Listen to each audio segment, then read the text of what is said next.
финиш. Итак, французский спортсмен под номером 21, серебряный призер. Today is 13th of February and I'm here in Sochi, Бронзовый призер гонки Russia. And I don't преследования need to сейчас explain завершает anymore. гонку. We're at a И biathlon что же у него было?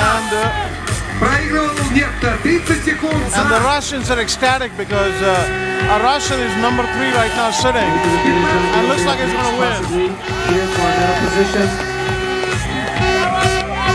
Гафрик держался на третьей позиции. И пока это третья нет, все-таки четвертый результат пока показывает 9 секунд отставания. Невероятно.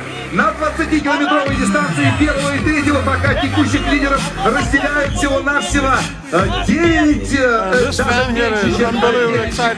Всего-навсего 8 секунд. Ланден Тингер только что в этой группе финишировавших показывает третье время дня. Отмечу австрийца, не допустившего ни одного промаха. Пока это единственный снайпер в этой гонке. Но обратите внимание на щит под номером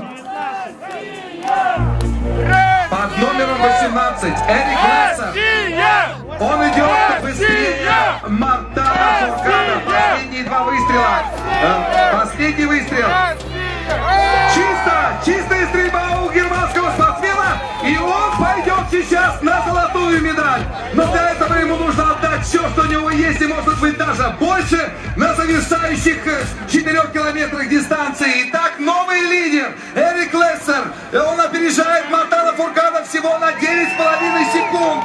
41 номер команды Германии. Обратите внимание, Мартан Фуркад тем временем поднимается на самую высокую точку дистанции. За 1,5 километра до финиша выигрывает у Евгения Гараничева